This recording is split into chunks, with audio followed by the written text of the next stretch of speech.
All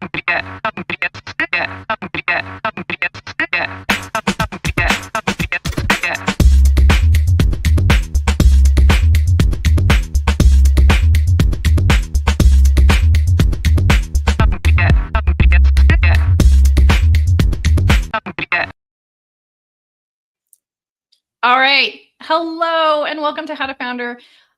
I usually have one of the guys start with me and we get to tell dad jokes to each other. And unfortunately, Anthony had a last minute cancellation. And so, Andrew, you just have to put up with me alone today. I'm feeling bad that I didn't come prepared with a dad joke, but had I known, I probably could have dug one up. Well, next episode that you do with us next week, apparently sometime. Andrew's a repeat offender. He has been on the show before, so he knows what he's up against, and for some reason decided to come back again. So let's dive in. What if great leaders are just great actors? Did you know Harvard Business School research on executive presence found that leaders who consciously modeled confident body language, even when uncertain, saw measurably higher team trust scores within 90 days than those who had waited to feel ready first? Chris Savage at Wistia discovered this in 2015 when he scripted quarterly all hands like a TED Talk. Employee engagement had doubled. The insight applies universally. Leadership is less discovery and more deliberate construction. Today on How to Founder, we're going to be talking about becoming a leader as a founder. I am your host. I have no co-host today. With me is Andrew Poles. He is a 3-times founder and executive coach who's guided over 10,000 leaders worldwide. He teaches founders how to shift from operator to CEO using neuroscience-backed frameworks without sacrificing health or relationships. So welcome. I am sorry you have to put up with just me today, but we're going to dive into some I would have been putting up with stuff. Anthony. You're a treat. There's no putting up with. I don't mind if you actually tell Anthony that and how much more enjoyable it is to do an episode with just me. So maybe it's going to be a little less dynamic. Maybe it's going to be better. We'll see. Okay. But let's dive in. So tell me about leadership and how we construct leadership inside of an organization when we are founders, rather than just sort of like feeling ready and trying to be, your best self. Like, what's the difference between that intentionality as a leader versus just sort of showing up? Yeah, I like that word intentionality. I think that's a good springboard for this.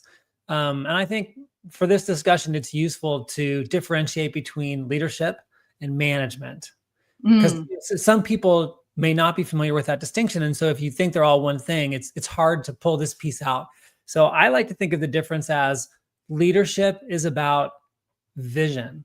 So leadership is about creating some future state, whether it's the future state of the business or the market as a result of interacting with the business, or even I like to apply this to people, being able to look at someone on your team and seeing the future state of what this person is capable of accomplishing, who they're capable of being in the organization. So the way I think about leadership, it's fundamentally a function of vision. And so I like to think of the CEO as the CSTO, the Chief Storytelling Officer, the person who's giving everyone this story to really live into, to work into, whether it's a team member who's working for the company or an investor, who's investing in the company. Your job as a founder is to be the chief storytelling officer and give people this vision.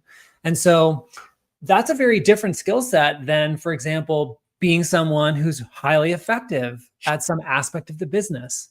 You have to have a vision for the product. You have to have a vision for the market. So yeah, I think being intentional is about when you have that vision clearly articulated for yourself and others, then acting in an intentional way to make sure everyone around you sees the vision, is being informed by that vision. Their actions are in alignment with realizing that vision. And that does take a high level of intentionality. It takes real thinking, connecting the dots. Like, okay, well, this person is in our HR department. What does what they do how does it contribute to the fulfillment of our vision? That takes real thinking. It's not necessarily immediately obvious. But if you don't give that person a way to connect their work their interactions with the vision of the company, then they're just punching a clock. And so that's how I think about the intentionality piece of this, is that you do actually have to have an intention for how it gets fulfilled that informs how you interact with everyone in the company. And would you say that every founder is a leader? Well, I mean, if you think of leadership as a role, then yeah, by definition, I think you'd have to say that. But if you think of leadership as ways of being, then I think that would depend leader by leader. Some leaders are some founders naturally gravitate towards being a leader, and others do not. Others gravitate towards being a technician and not Mhm. a leader. So if you look at it as ways of being, then it's really case by case. If you look at it as a role, then yeah, by definition, if you founded the company, you're the leader, but you may not be being that. Well, I think that, yeah, I think that's the distinction that I make is leader as a role versus leader as a as a way of being. I think that Yeah. those are two really different things. And I don't think everybody comes as a leader. Like, I think that that's certainly something that you have to learn. I grew up in the technology sector, and Okay. so you saw that in spades of all, especially during the dot-com days, right? Where you would have all these startups with tech founders who were, promoted, or put forward as a founder because they had really great technical skills, but they just sucked as a leader. Like, they Yeah. were not the right person to lead their startup. And Yep. so, that's a huge it's a huge factor in success. I mean, back then, you got success was something completely different. But Yeah. today, with everything having adjusted itself, I would argue that as a founder, you have to be a leader, or you have to become one, right? I think that's And how absolutely true.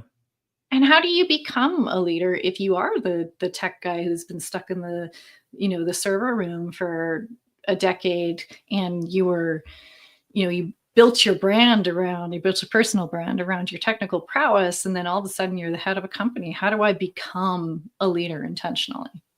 So yeah, I think that the starting point for that is you have to understand what it is and what it isn't. And you just have to have a clear picture of what that is.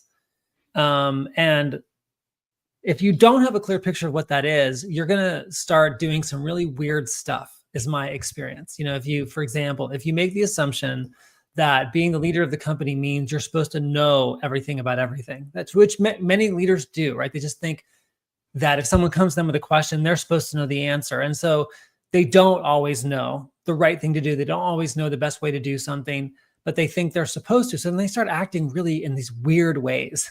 And so it's helpful to know, what is it to be a leader, to really study that. And it doesn't take long to get a good sense of what that is. We just you and I came up with a working definition there people could start from. So once you have that clarified or defined for yourself, then I think you have to think of the progression of developing yourself as a leader as a mountain with no top, but it does have a bottom for you. And the bottom is wherever you're starting on the various dimensions of leadership. So one of them might be inside of communication, leading all hands meetings versus one-on-one meetings versus investor meetings. So you have all these different kinds of interactions you have. And you might realize that, hey, on one-on-one meetings, I'm really strong, but in all hands meetings, I'm awful. Like, I'm a 1 out of 10. On one-on-one meetings, I give myself a 6 out of 10, or whatever. So being able to say on the map of your development as leader, I am here, that, you are here on the map, is really empowering. Because if you're a 1 out of 10 on something, you have to understand that the next step for you is to be a 2. And then, what does it look like to go from 1 to 2? So if I'm really bad at all hands meetings, so I'm a 1 out of 10 on all hands meetings, I have to figure out, okay, what does getting better next week look like? So what I didn't do well this week was I wasn't clear about what I wanted to go over on the call. And then I didn't stick to what I said I wanted to talk to. And I talked too fast. So next week, what I'm going to do is I'm going to write down, these are my 3 intentions for the call. And then I'm going to write out my talking points. And then I'm going to intentionally slow down.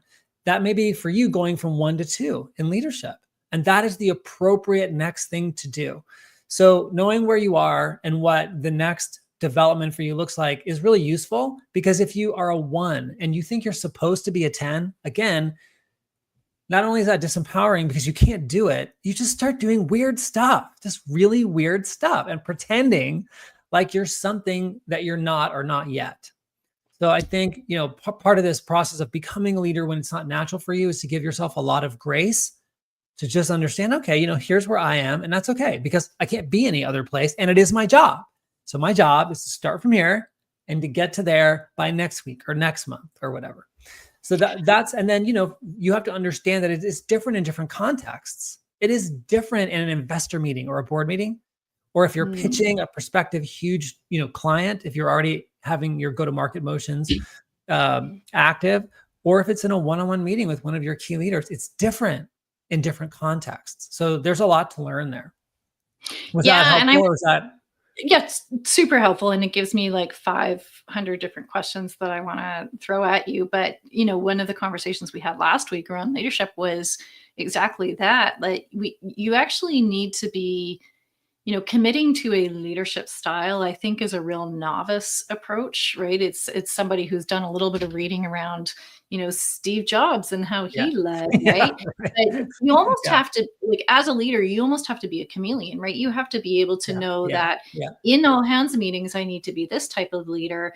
In certain circumstances, I have to be the commander, right? Like I can't, it's not going to work for me to be collaborative if I am in the middle of a crisis situation. And so that self-awareness and that understanding of leadership is so critically important as a founder. But I would argue that you actually have to have the awareness to know that need to know that first, right? Yes. And I think that that's where a lot of founders are still struggling, is that they don't know what they don't know. And they don't really get to the place where they start to ask those questions until there is a problem, right? And so I think that there's an element of teasing out your own leadership style for sure. But if I were an investor and I was, putting my money into this founder and this business, the first thing I would be doing is telling them to go work with a leadership coach, right? Like, go get somebody to help them, because they're not going to, like, the tech founders that I know, they're not going to get into an all hands meeting and go, oh, I really didn't, show up there in this way, and this is what I have to do next thing. They're not gonna, like, they don't have that experience, right? And probably not. And that's where people like you come in, and folks who are able to help them, see that for themselves. So if you were working with, a brand new founder, let's say we've got our tech founder who's, shell shocked because they've just stepped into this role and got a whole bunch of funding and a whole bunch of money, and now all of a sudden they need to be a leader. So what are you doing with them to help them get there? Well, so one of the things we're going to start off with is that key piece of vision. What is the vision and the mission of the company, and what are the set of values, the cultural values by which we're going to accomplish those things? Because you need to have that clarified for yourself first as a leader, so you can then communicate them to the company and set an expectation that this is what it means to be someone who works for company X. This is what it means to be here, so that people have a clear sense of what works and what doesn't, who we are and who we're not. So we're going to work on clarifying all that if they haven't already done that work. And then we're going to look at leadership in the different contexts in which they need to deploy it first.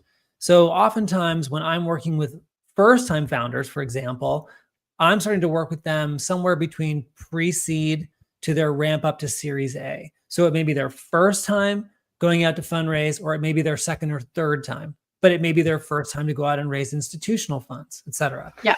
So in the context of fundraising, there's a certain way that you want to show up as a leader that's going to be distinct from the way you might show up in your all hands meeting. For example, in your all hands meeting, it might be really powerful for you to be super vulnerable, super transparent about all the things you're dealing with as a leader, the company's dealing with, whatever.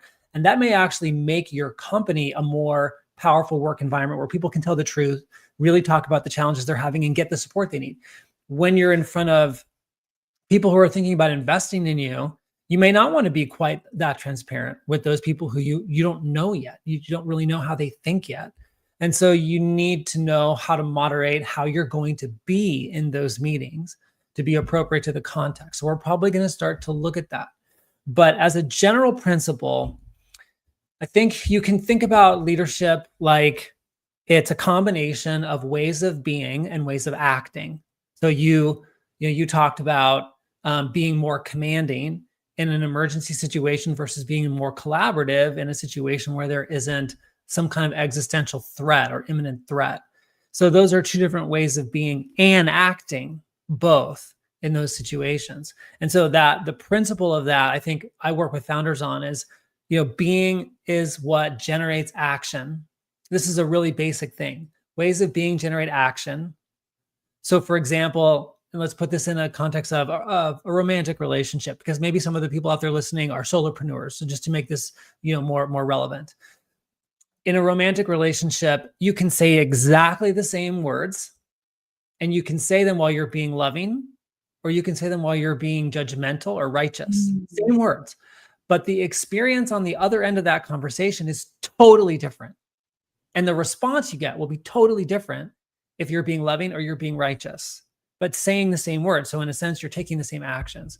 So your way of being has an impact on the actions you take. And then the actions you take are what give you the results that you get. So as a leader, you need to understand both the ways of being and acting. And I always think working with new leaders, simplicity is king, because when you're founding a company, can you still see me, by the way? Yeah. Okay, well, my monitor just went completely blank, so I'm glad that you're seeing me. Okay. Anyway, so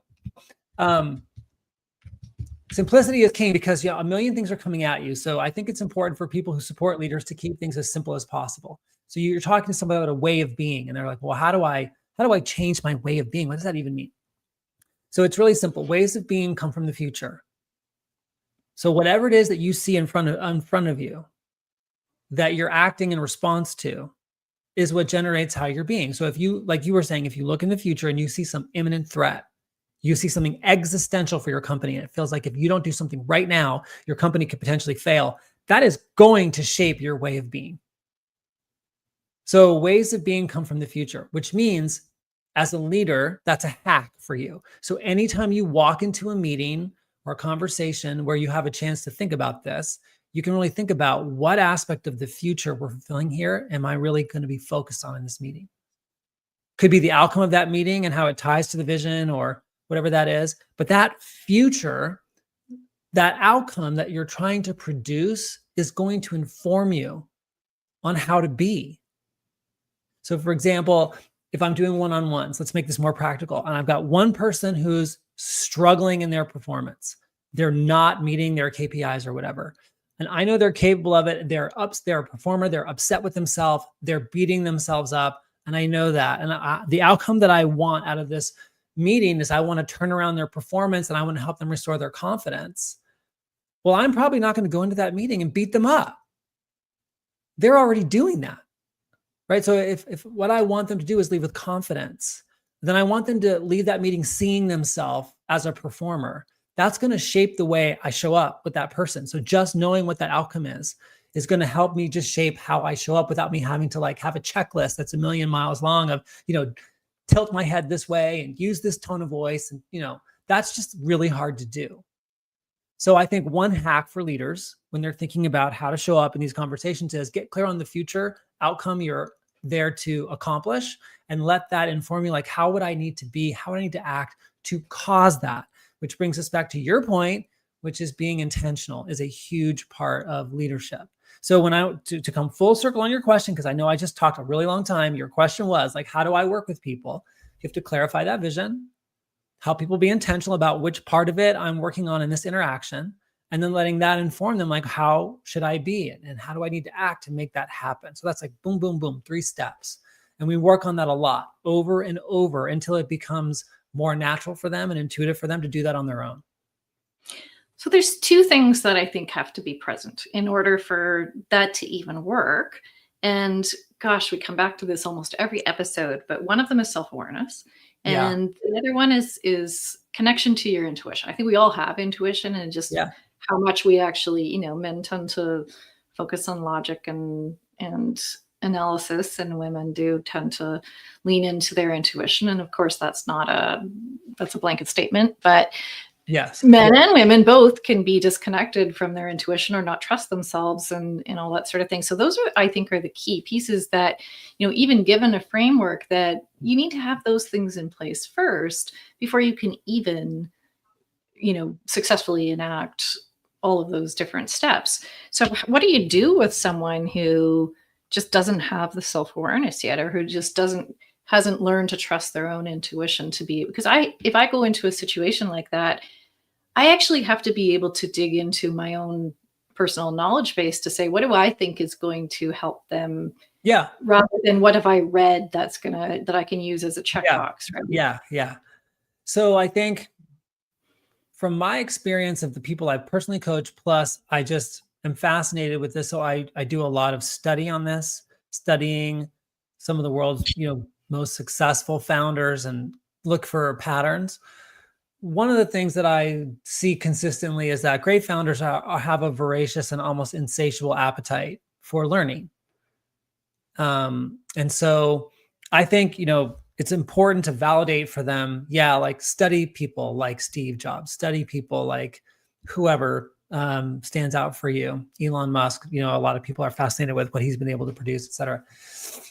But so you can do that, but you also have to understand that, like, those people who are in those really special, kind of exceptional categories mostly can't be any other way. And one of the reasons why being the way they were worked for them was because it was the way they were, not because they were putting it on and taking it off like a mask. And so you have to understand really why it worked for them to know what parts of it you might want to emulate for yourself. So just as a caveat to what you said, so as not to throw out the champagne with the cork, it's great to study other people and sometimes to emulate them. But getting back to your point about trusting your own intuition and your own knowledge, if I'm working with someone who seems disconnected from that, the first thing that I often will do is help them understand that there's a neurological basis for it. Because, it's for some people, if they're super materialist in their point of view, and you talk about intuition and they interpret that as meaning it's something outside of their material understanding of the world, they've turned off, they've checked out, and you can't give them any access to it. So I think it's important for people to understand that the brain processes, and I think I've got this right, but someone can correct me if I've got the numbers wrong. It's something like, don't worry, they will. It's like 4,000 bits of data per second are being processed by the brain, but our conscious mind, that little subset of that we call awareness, is processing like 30 to 40. So of all the data that the brain is actually dealing with, we're dealing with like a tenth of it consciously. And this is everything from, what is my heartbeat right now and how much stomach acid do I need for lunch and stuff like that, to literally the micro expressions on someone's face, the pheromones that they're giving off, if they're afraid in that moment or whatever. So there are all these things coming into the brain, and only 1/10 of which we're aware of, but the brain and body are aware. And there's so much innervation in the gut and in the heart. The reason why we have these expressions like trust your gut is that there's almost, it's almost fair to say there's a brain in your gut. There's so much nerve tissue in your gut. There are things registering in the intelligence of your gut neurologically that may not fully make it into conscious awareness if you're not paying attention to it. So I think the first piece for me, because I want this to be accessible to anyone, is to know that intuition has a neurological basis. So it's available to us as a function of the design, and that makes it available to anyone. So that's the first piece for me. The second piece is when someone's not tapped into that, most people that I see working with them try to get them to shift what they're paying attention to first. And I think that's harder. I think it's easier to help people become aware of where they're looking for information already before you ask them to look somewhere else.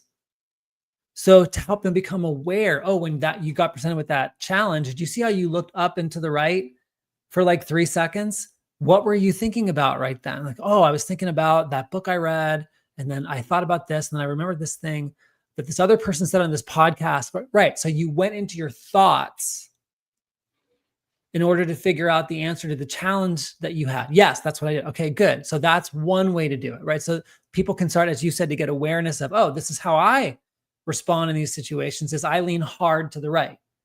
Then they can start to get, oh, but I also can go left. What does going left look like? And so people have an easier time understanding how to access information from a new place if you help them understand and label where they go for information already, so they can see it as one possible reservoir of information. Then you can actually just have them, okay, great, set that aside. Now look again, but this time don't look at your thoughts. Just tell me what's right there for you. And I ask you the question, what is this person struggling with? What's the first thing that just pops up for you? Oh, I think it's this. Good. So let's look at that, right? So then they start to get, oh, there is something there. There is actually something there if I don't just block it out with the noise of me trying to think my way through this. So that's how I address that, to help them see how they already do it, and then to help them understand what does looking at it another way look like. Did that make sense? Yeah, what happens when those two things are in conflict, right? So my gut tells me one thing, and yet my analytical brain is telling me something else.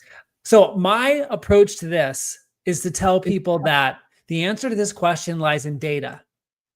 So, you have to get enough reps at this to start to pull apart. There is a difference between your gut is telling you something that's a signal in the noise versus your emotional system has been activated or reactivated from some memory that got triggered. And they can sometimes feel indistinguishable if you haven't practiced this. So it actually requires a lot of reps. And so unfortunately, kind of like if you know the whole story about how people learn how to sex chickens. Do you know about this, sexing chickens? What? Sexing chickens? Yeah. So this is fascinating. And I learned about this in a great book called, I think it's called Range, The Way Generalists Are Thriving in a World of Increasing Specialization by David Epstein. He talks about this phenomenon of sexing chickens. So wait, what are you saying? Sexting, as in male, female, sexing chickens. Okay. Sexting. I think it's sexting. And I'm like, I don't sexting. It's very gendering chickens. They call it sexing chickens, but maybe it should be gendering chickens. Anyway, the point is, it's almost impossible to do. They look, for most people, completely indistinguishable when they're first born, when they're hatched. And so the only way they know how to teach people how to gender chickens is you put someone who doesn't know how to do it with someone who does. And you just watch them, male, female, male, female, male, female. And then like, okay, you do it. Male, no, wrong, female. Oh, okay, female, no, male, wrong. And you do it over and over until all of a sudden you start being able to gender chickens reliably. But no one said to you, do you see that black feather? Do you see that red feather? Do you see it? It doesn't happen that way. It happens through repetition and feedback, like a reinforcement learning loop. And intuition versus like a reaction or emotion versus what you know or understand, and parsing that out, in my view of it, it happens through reinforced learning. So you have to get the reps in. You have to try leaning on your intuition, see what happens. What did you get right? What did you miss? And that's very uncomfortable for people, but too bad, because no one learns how to gender chickens from a book. It just has never happened. It's probably never going to happen. I didn't even know it was a thing. I thought all chickens were female. Well, chicks, when they're born, they're all chicks, right? Oh, okay. Yeah, I got it. Yeah. By the way, really interesting. The same thing happened in spotting planes in World War II in London. So from the distance from which people were viewing planes flying into London, it was almost indistinguishable for most people whether the plane was a British plane or a German plane. But there were some people who could do it, who could tell at a distance which, by the sound and whatever, and they would pair people up to train them how to tell the difference. So there are just certain phenomena for us that work this way through reinforcement learning. And I think intuition is one of those. And it's very similar to how children learn to speak, right? Like 100%. You've seen a lot of like apps that get built that are moving away from, I'm putting you through an academic process, and instead you're just going to immerse yourself. And it's true. Like when I've traveled, and I sometimes travel intentionally to be able to get better at my other languages, but you just level up when you're immersed and you're absorbing all of the signals that you don't even know are there. Yeah. But I guess where the challenge starts is when I've worked with a number of founders who are so scared of being wrong. Yes. And cannot get to that place where they can get into that beginner's mindset again to be able to Yes. learn. And Yeah. that, that's a whole other issue Yes. in itself, but that plays Yes. with ego, and that plays with, the pressures they have on themselves to be something that they've got a vision around. And, hopefully somehow they develop the self-awareness, and they develop the intentionality to become a learner again, because it's reps, and it's exposure, and it's experience, and nobody wants to start. They just want It's so true. to Can, be here, and they get all the ego put on top of them as the visible founder, and that they have to yeah. perform. Yeah. And it's the expectations are there and the pressure is real. You have investors who, at least the founders who I know, they take that fiduciary responsibility very seriously, because usually the first round of money is friends and family. And like, who wants to lose your parents' money? Who wants to lose your best friend's money? So the pressure that they feel to make the company successful is immense. And that pressure can really, as you pointed out, get in the way of them having clarity about what the right thing to do is, because you're so attached to the outcome you want. And so I think one of the things founders can learn early on to help them achieve clarity, and this is really, really important. I mean, of all the stuff we've talked about today, in my opinion, this one that I'm about to bring up, I think is the most important, is that clarity is at least 80% of performance. Mm-hmm. It is almost impossible to perform at a high level if you don't have clarity about what to do. What's the right next thing to do? So one of the things that will obscure your clarity is this whole thing you brought up about attachment to the outcome, and especially fear. So I think one of the skills that founders can learn early on to help themselves with this is that there's a way to, and this is maybe in the domain of mindfulness, or what people consider mindfulness as a practice. There's a way founders can deal with the emotional stressors of being a founder that get in the way of clarity, so that they don't have to do that. In other words, you don't have to get rid of the emotion, but you can get rid of the way in which it robs you of clarity. And that's is that there's a way to embrace emotions, including fear and anxiety and things like that, where you don't have to make them go away, but you can get back the clarity of what you think is the right next thing to do. And it's a really simple process. You have to be able to, as you pointed out, have self-awareness of what it is you're feeling. And feelings, emotions, they have these two components. They have a physical. Anthony has just one. We usually talk about his feeling. Who? Anthony? Anthony. He only has one feeling. Okay. He might have only one feeling, but that one feeling still has two components. It has this physical component, like you feel a tightness in your chest. You feel heat in your throat. You feel something in your body. And then there's a cognitive component, which is a story. Like, oh, I'm feeling angry. And so I feel this heat in my chest, and my hands are clenched, and my face is scowling, so that's the physical component. And then the story is that person just, screwed me over. So that's a cognitive component. And all emotions have both. They have both a physical component and a cognitive component.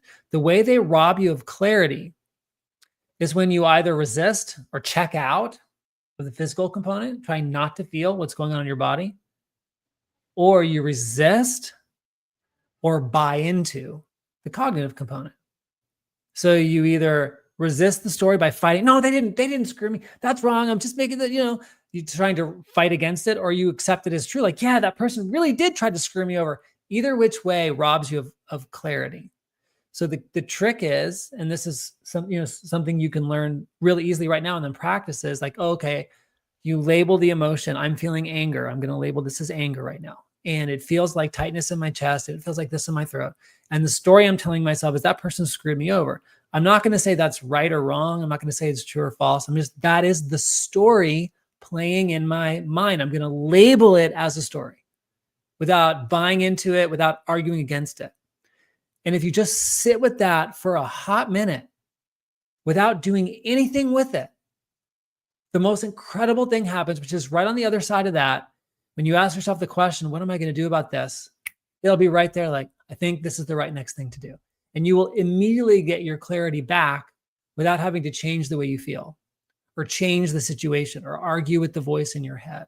So I think, to your point of self-awareness, this is a key skill, because if founders can gain clarity about the right next action and then take it, that is so much of what they need to do every moment. What's the right next action? Take it. What's the right next action? Take it. Like, that's the deal. So I think this is an important skill.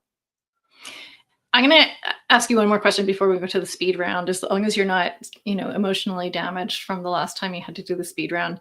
But there's I might be, actually.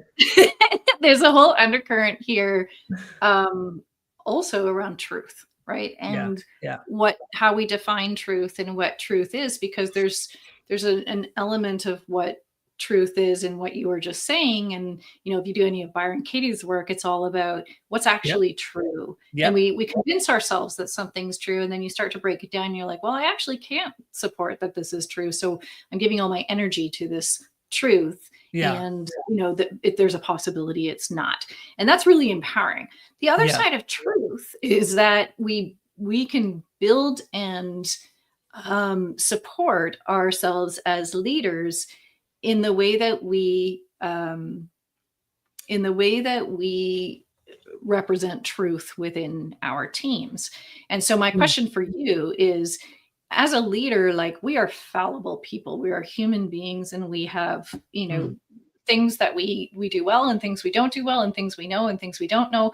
And I think where people get tripped up is when faced with uncertainty, right? So they get faced with uncertainty that makes them very uncomfortable, and they want to have an answer because they're the leader. So do I, as a leader, develop better truth and relationship with my team if I can admit to the uncertainty, or does that destroy my authority? Yeah, well, my experience and my strong opinion is that it builds your credibility if you're authentic, if you're honest about that. Like, if when you don't know, you say you don't know, I think that builds trust. Now, if you don't know something that you are expected to know, that's a little bit different. So you have to handle that a little differently. But if it's just that there's some new problem that's cropped up and everyone wants to know, like, how do you want to handle this? The truth might be, I don't know right now. But I guess that's where the problem lies, is that what am I expected to know? And I think that that's the narrative that a lot of founders tell themselves is, I'm expected to know all these things, and I'm expected to have answers. And when I'm forced to have an answer, or I'm forcing myself to have an answer, even if I don't know the answer, that's where we start to run into trouble, and we break down that connection and that truth, right? That's right. And I think that's part of the same skill set, is to be able to understand when it's the right time to say, I don't know.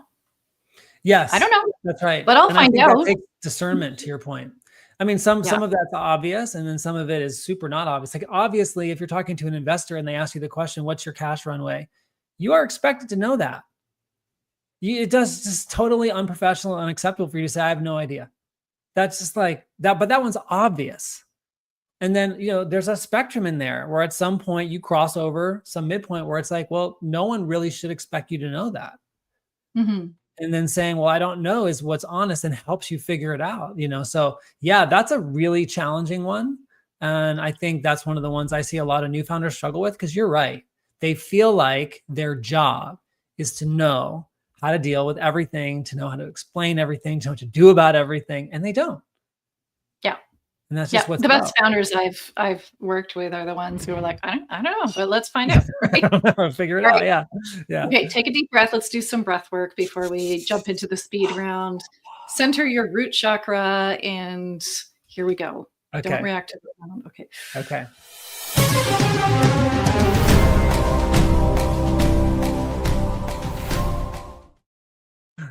Okay.